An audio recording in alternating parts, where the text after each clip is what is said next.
ಸ್ನೇಹಿತರೆ, ಖಂಡಿತವಾಗಿಯೂ ಸ್ವಯಂ ಸುಧಾರಣೆಯ ಅಗತ್ಯವಿರುವ ಅನೇಕ ಜನರು ನಮ್ಮ ನಡುವೆ ಇದ್ದಾರೆ.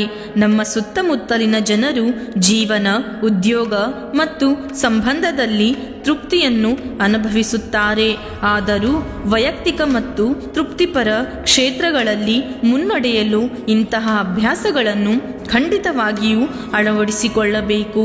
ನಮ್ಮ ಜೀವನ ಶೈಲಿಯಲ್ಲಿ ನಾವು ಬಳಸುವ ಸಂಪನ್ಮೂಲಗಳು ಒಟ್ಟಾರೆ ಫಲಿತಾಂಶಗಳಲ್ಲಿ ಆಳವಾದ ವ್ಯತ್ಯಾಸವನ್ನುಂಟು ಮಾಡುತ್ತದೆ ಮತ್ತು ನಮ್ಮ ಜೀವನವನ್ನು ಸುಧಾರಿಸುತ್ತದೆ. ನಮ್ಮ ಜೀವನದಲ್ಲಿ ಮುಂದುವರಿಯಲು ಮತ್ತು ವೈಯಕ್ತಿಕ ಅಭಿವೃದ್ಧಿಗಾಗಿ ಗುರಿಗಳು ಮತ್ತು ಸಮಯ ನಿರ್ವಹಣೆ ತಂತ್ರಗಳ ಬಗ್ಗೆ ಇನ್ನಷ್ಟು ತಿಳಿದುಕೊಳ್ಳುವುದು ನಮಗೆ ಪ್ರಯೋಜನಕಾರಿಯಾಗಿದೆ. ನಿಮ್ಮ ವೈಯಕ್ತಿಕ ಬೆಳವಣಿಗೆಯ ಮುಂದಿನ ಹಂತಕ್ಕೆ ನಿಮ್ಮನ್ನು ಕೊಂಡೊಯ್ಯುವ ಮತ್ತು ಮುಂದುವರೆಯುವ ಅಭ್ಯಾಸಗಳು ಯಾವುವು ಎಂಬುದರ ಕುರಿತು ನಾನು ನಿಮಗೆ ತಿಳಿಸುತ್ತೇನೆ. ಅಭ್ಯಾಸಗಳ ಶಕ್ತಿ. ಹೊಸ ಅಭ್ಯಾಸಗಳನ್ನು ರೂಪಿಸಿಕೊಳ್ಳುವುದು ಸಾಮಾನ್ಯ ಮನುಷ್ಯನಿಗೆ ಸವಾಲಾಗಿದೆ. ಆದಾಗ್ಯೂ ಇದಕ್ಕಾಗಿ ನಮ್ಮನ್ನು ನಾವೇ ದೂಷಿಸಬಾರದು. ನಮ್ಮ ಮೆದುಳುಗಳು ಈಗಾಗಲೇ ನಾವು ಹೊಂದಿರದ ಅಭ್ಯಾಸಗಳ ಮೇಲೆ ಕೆಲಸ ಮಾಡುತ್ತದೆ. ನಾವು ಬಳಸಿದ ನಡವಳಿಕೆ ಮತ್ತು ನಮಗೆ ಪರಿಚಿತವಾಗಿರುವ ವಸ್ತು ಅಥವಾ ಕಾರ್ಯದಲ್ಲಿ ನಮ್ಮ ಮೆದುಳು ಬಲಗೊಳ್ಳಲು ತಂತಿಯಾಗುತ್ತದೆ. ಆದರೆ ಸವಾಲು ಎಂಬ ಸರಳ ಮತ್ತು ಪರಿಣಾಮಕಾರಿ ತಂತ್ರವನ್ನು ಬಳಸಿಕೊಂಡು ನಾವು ಈ ಸವಾಲನ್ನು ಜಯಿಸಬಹುದು. ಅಭ್ಯಾಸವು ವಸ್ತುವನ್ನು ನೆನಪಿಟ್ಟುಕೊಳ್ಳಲು ಮತ್ತು ನಮ್ಮ ನಡೆಯುತ್ತಿರುವ ನಡವಳಿಕೆ ಅಥವಾ ನಡೆಯುತ್ತಿರುವ ಅಭ್ಯಾಸಗಳನ್ನು ಬದಲಾಯಿಸಲು ಮತ್ತು ಹೊಸ ಅಭ್ಯಾಸವನ್ನು ಸೇರಿಸಲು ನಾವು ಏನು ಮಾಡುತ್ತೇವೆ ಎಂಬುದನ್ನು ಒಳಗೊಂಡಿರುತ್ತದೆ. ಹಾಗಾದರೆ ಫ್ರೆಂಡ್ಸ್, ನಮ್ಮ ಜೀವನವನ್ನು ಬದಲಾಯಿಸುವ ಆ 10 ಅಭ್ಯಾಸಗಳನ್ನು ನೋಡೋಣ ಬನ್ನಿ. ಮೊದಲನೆಯದಾಗಿ, ದೈನಂದಿನ ಗುರಿಗಳನ್ನು ಹೊಂದಿಸುವುದು. ಯಶಸ್ವಿ ಜನರು ತಮ್ಮ ಕೆಲಸ ಮತ್ತು ಗುರಿಗಳನ್ನು ಉದ್ದೇಶಗಳೊಂದಿಗೆ ಯೋಜಿಸುತ್ತಾರೆ. ಅವರು ತಮ್ಮ ಗುರಿಗಳನ್ನು ಡೈರಿಯಲ್ಲಿ ಬರೆಯುತ್ತಾರೆ ಮತ್ತು ಅದನ್ನು ಪೂರ್ಣಗೊಳಿಸುತ್ತಾರೆ. ಮತ್ತು ನಿಮ್ಮ ಉದ್ದೇಶವನ್ನು ಸಾಧಿಸಲು ಮಾರ್ಗಸೂಚಿಗಾಗಿ ಕ್ಯಾಲೆಂಡರ್ ಅನ್ನು ಬಳಸಿ. ನಿಮ್ಮ ಮಾಡಬೇಕಾದ ಪಟ್ಟಿಯಲ್ಲಿರುವ ಪ್ರತಿಯೊಂದು ಕಾರ್ಯಕ್ಕಾಗಿ ಅದನ್ನು ನಿಮ್ಮ ಕ್ಯಾಲೆಂಡರ್ನಲ್ಲಿ ನಿಗದಿಪಡಿಸಿ. ಹಾಗೂ ನಾವು ಮಾಡಬೇಕಾದ ಪಟ್ಟಿಯಲ್ಲಿ ನಾವು ದಿನದ ಕಾರ್ಯಗಳನ್ನು ಮತ್ತು ಅದರಲ್ಲಿ ಬರೆಯಬಹುದು. ಉದಾಹರಣೆಗೆ, ಬೆಳಗ್ಗೆ ಯಾವ ಸಮಯಕ್ಕೆ ಎದ್ದೇಳಬೇಕು, ಯಾವಾಗ ವ್ಯಾಯಾಮ ಮಾಡಬೇಕು, ಯಾವ ಸಮಯಕ್ಕೆ ಊಟ ಮಾಡಬೇಕು, ಪುಸ್ತಕಗಳನ್ನು ಯಾವಾಗ ಓದಬೇಕು, ನಮ್ಮ ತುರ್ತು ಕೆಲಸವನ್ನು ಯಾವಾಗ ಪೂರ್ಣಗೊಳಿಸಬೇಕು. ಈ ಎಲ್ಲ ವಿಷಯಗಳನ್ನು ಸೇರಿಸಲಾಗುತ್ತದೆ. ನಿಮ್ಮ ಕೆಲಸವನ್ನು ನಿಗದಿಪಡಿಸುವುದು ನಿಮ್ಮ ವಾರದ ಸಂಪೂರ್ಣ ದೃಷ್ಟಿಕೋನವನ್ನು ಪಡೆಯಲು ಸಹಾಯ ಮಾಡುವ ಸ್ವಯಂ ಸುಧಾರಣೆಯ ಅಭ್ಯಾಸವಾಗಬಹುದು. ಎರಡನೆಯದಾಗಿ, ಕೃತಜ್ಞತೆಯನ್ನು ಅಭ್ಯಾಸ ಮಾಡುವುದು. ಕೃತಜ್ಞತೆ ನಮ್ಮ ಜೀವನದಲ್ಲಿ ಒಂದು ಪವಾಡಕ್ಕಿಂತ ಕಡಿಮೆಯೇನಿಲ್ಲ. ಈ ಸರಳ ಅಭ್ಯಾಸವು ಸ್ವಯಂ ಸುಧಾರಣೆಯ ಬಗ್ಗೆ ನಿಮ್ಮ ದೃಷ್ಟಿಕೋನವನ್ನು ತಕ್ಷಣವೇ ಬದಲಾಯಿಸಬಹುದು. ಯಶಸ್ವಿ ವ್ಯಕ್ತಿಗಳು ತಮ್ಮ ಜೀವನದಲ್ಲಿ ಧನಾತ್ಮಕ ಅಂಶಗಳನ್ನು ಗುರುತಿಸುವ ಮತ್ತು ಪ್ರಶಂಸಿಸುವ ಸಾಮರ್ಥ್ಯವನ್ನು ಹೊಂದಿರುತ್ತಾರೆ.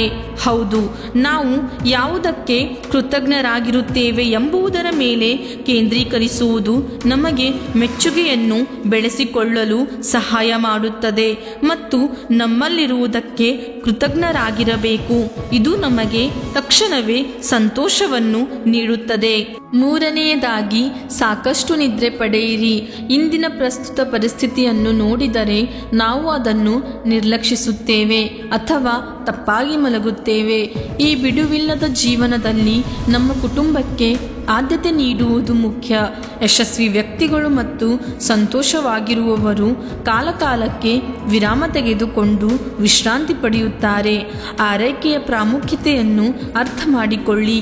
ವಿಶೇಷವಾಗಿ ನಿದ್ರೆಗೆ ಬಂದಾಗ ನಮ್ಮ ದೈಹಿಕ ಮತ್ತು ಮಾನಸಿಕ ಆರೋಗ್ಯವನ್ನು ಕಾಪಾಡಿಕೊಳ್ಳಲು ನಿದ್ರೆ ಮುಖ್ಯವಾಗಿದೆ.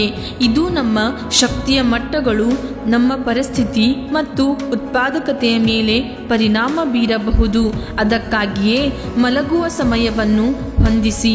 ಅದು ನಿಮಗೆ ವಿಶ್ರಾಂತಿ ಪಡೆಯಲು ಮತ್ತು ಉತ್ತಮ ನಿದ್ರೆಗಾಗಿ ತಯಾರಾಗಲು ಅನುವು ಮಾಡಿಕೊಡುತ್ತದೆ. ನಿಮ್ಮ ಮಲಗುವ ಕೋಣೆಯಿಂದ ಎಲೆಕ್ಟ್ರಾನಿಕ್ಸ್ ಅನ್ನು ತೆಗೆದುಹಾಕಿ ಮತ್ತು ನೀವು ನಿದ್ರಿಸಲು ಸಹಾಯ ಮಾಡುವ ಧ್ಯಾನ ಅಥವಾ ವಿಶ್ರಾಂತಿ ತಂತ್ರಗಳನ್ನು ಅಭ್ಯಾಸ ಮಾಡುವ ಮೂಲಕ ನಿದ್ರೆಯ ಗುಣಮಟ್ಟವನ್ನು ಸುಧಾರಿಸಲು ಪ್ರಯತ್ನಿಸಿ. 4ನೇದಾಗಿ, ದಿನವಿಡೀ ಹೈಡ್ರೇಟ್ ಆಗಿರಿ. ನಮ್ಮ ದೇಹದಲ್ಲಿನ ನೀರಿನ ಪ್ರಮಾಣ 70% ಎಂದು ತಿಳಿದರೆ ನೀವು ಆಶ್ಚರ್ಯಪಡುತ್ತೀರಿ. ಅದು ನಮ್ಮ ದೇಹದಿಂದ ವಿಷಕಾರಿ ವಸ್ತುಗಳನ್ನು ತೆಗೆದುಹಾಕಲು ಮತ್ತು ದೇಹವನ್ನು ಪೋಷಿಸಲು ಸಹಾಯ ಮಾಡುತ್ತದೆ. ಪ್ರತಿದಿನ ಬೆಳಗ್ಗೆ ಹಾಸಿಗೆಯಿಂದ ಎದ್ದ ತಕ್ಷಣ 2 ರಿಂದ 3 ಲೋಟ ನೀರು ಕುಡಿಯಲು ಅಭ್ಯಾಸ ಮಾಡಿಕೊಳ್ಳಿ. ನೀವು ದಿನವಿಡೀ ನಿಮ್ಮ ನೀರಿನ ಸೇವನೆಯನ್ನು ಹೆಚ್ಚಿಸಿದಾಗ ನೀವು ನಿಮ್ಮ ದೇಹಕ್ಕೆ ಒಂದು ಉಪಕಾರವನ್ನು ಮಾಡುತ್ತಿದ್ದೀರಿ. ಅದನ್ನು ಒಂದು ಕೆಲಸವೆಂದು ನೋಡುವ ಬದಲು ನಿಮ್ಮ ದೇಹವನ್ನು ಪೋಷಿಸುವ ಮಾರ್ಗವಾಗಿ ಸೂಚಿಸಿ. ಇದರಿಂದ ನೀವು ಹೆಚ್ಚು ನೀರು ಕುಡಿಯಬಹುದು. ನೀವು ಕಡಿಮೆ ನೀರು ಕುಡಿದಾಗ ನಿಮಗೆ ಹಸಿವು, ದಣಿವು ಮತ್ತು ಕಿರಿಕಿರಿ ಉಂಟಾಗಬಹುದು. ದಿನವಿಡೀ ನೀರಿನ ಬಾಟಲಿಯನ್ನು ನಿಮ್ಮೊಂದಿಗೆ ಕೊಂಡೊಯ್ಯಿರಿ ಮತ್ತು ನೀವು ಕಡು ಬಯಕೆಯನ್ನು ಅನುಭವಿಸಿದಾಗ ಅದನ್ನು ತೆರೆಯಿರಿ.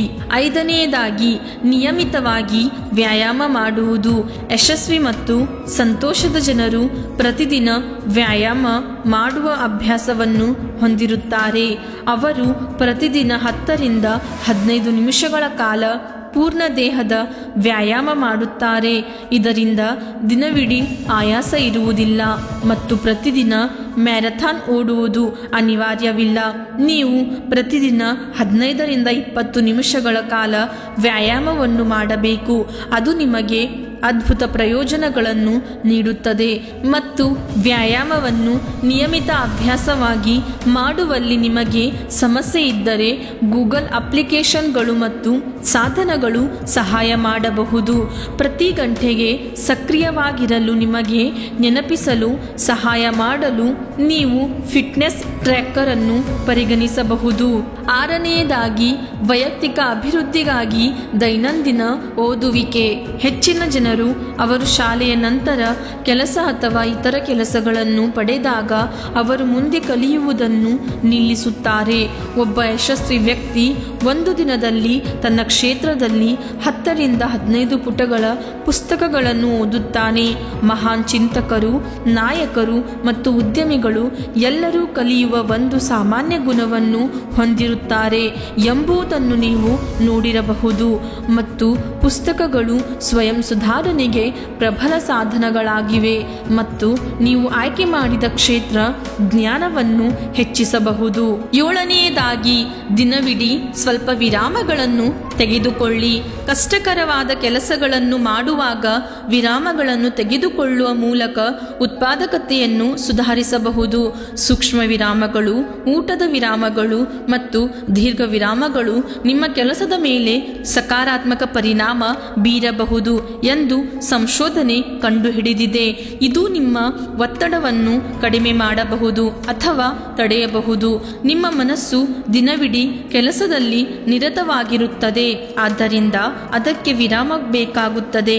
ಮಧ್ಯಾಹ್ನದ ಊಟದ ಸಮಯದಲ್ಲಿ ವಿರಾಮವನ್ನು ತೆಗೆದುಕೊಳ್ಳುವುದು ಮತ್ತು ಕೆಲಸದಿಂದ ವಿರಾಮವನ್ನು ತೆಗೆದುಕೊಳ್ಳುವುದರಿಂದ ನಿಮ್ಮ ಶಕ್ತಿಯ ಮಟ್ಟವನ್ನು ಹೆಚ್ಚಿಸಬಹುದು ಮತ್ತು ಆಯಾಸವನ್ನು ಕಡಿಮೆ ಮಾಡಬಹುದು.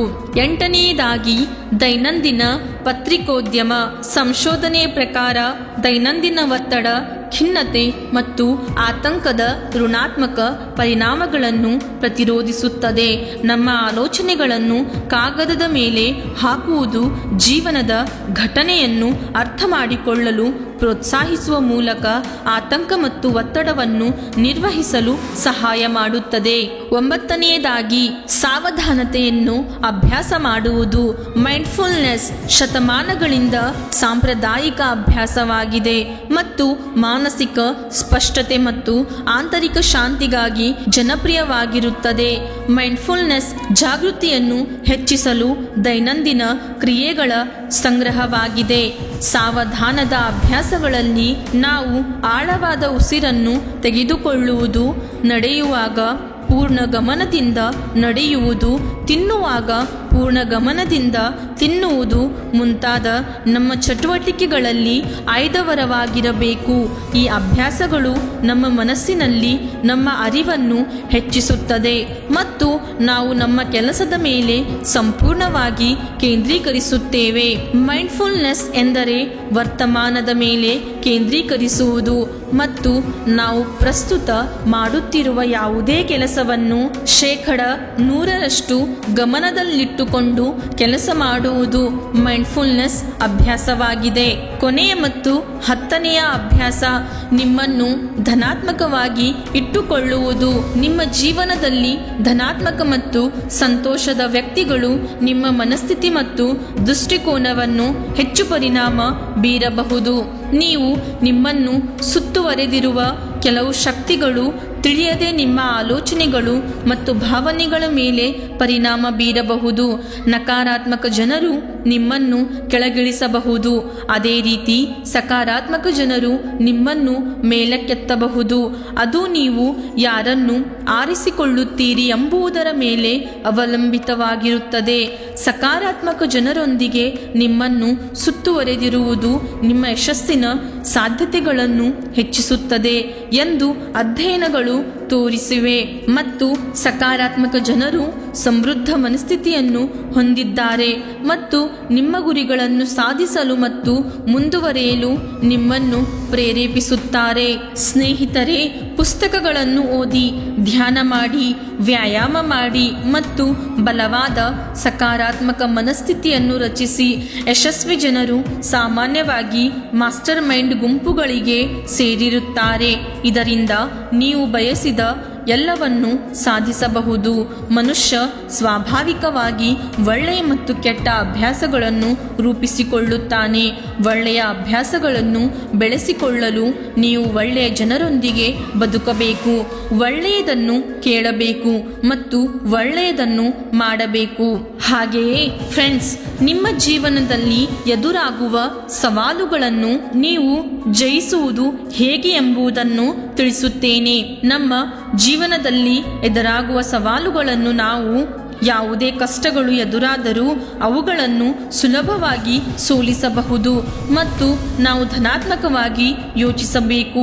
ವಿಭಿನ್ನ ಜನರು ಸಂದರ್ಭಗಳನ್ನು ವಿಭಿನ್ನವಾಗಿ ನಿಭಾಯಿಸುತ್ತಾರೆ.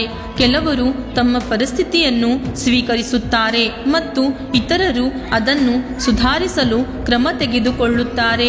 ಮತ್ತು ನಿಮ್ಮ ಜೀವನದ ಜವಾಬ್ದಾರಿಗಳನ್ನು ತೆಗೆದುಕೊಳ್ಳುವುದು ಎಂದರೆ ನಿಮ್ಮ ಆಯ್ಕೆಗಳಿಂದ ಡೆಸ್ಟಿನಿ ರೂಪುಗೊಂಡಿದೆ ಎಂದು ಅರ್ಥ ಮಾಡಿಕೊಳ್ಳುವುದು. ವೈಯಕ್ತಿಕ ಅಭಿವೃದ್ಧಿಯಲ್ಲಿನ ಅಡೆತಡೆಗಳಿಗೆ ಗಮನ ಕೊಡುವುದು ಅದನ್ನು ಸುಧಾರಿಸುವಲ್ಲಿ ಪ್ರಮುಖ ಹಂತವಾಗಿದೆ.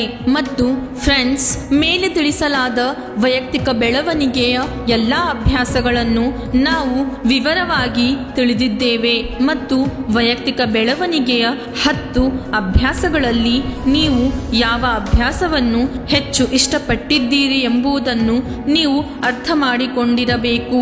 ಹಾಯ್ ಫ್ರೆಂಡ್ಸ್, ಇಲ್ಲಿಯ ತನಕ ಎಲ್ಲ ಕಥೆಯನ್ನು ಕೇಳಿದ್ದೀರಾ. ಹಾಗಾದರೆ ನಿಮಗೊಂದು ಸಣ್ಣ ರಿಕ್ವೆಸ್ಟ್. ಇಷ್ಟು ದಿನ ಜಾಲತಾಣಗಳಲ್ಲಿ ಕೇಳಿದ ಅತಿ ಹೆಚ್ಚು ಧ್ವನಿಗಳಲ್ಲಿ ಈ ಧ್ವನಿಯು ಒಂದಾಗಿದೆ.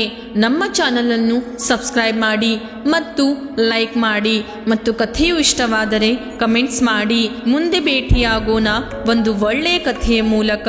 ಧನ್ಯವಾದಗಳು.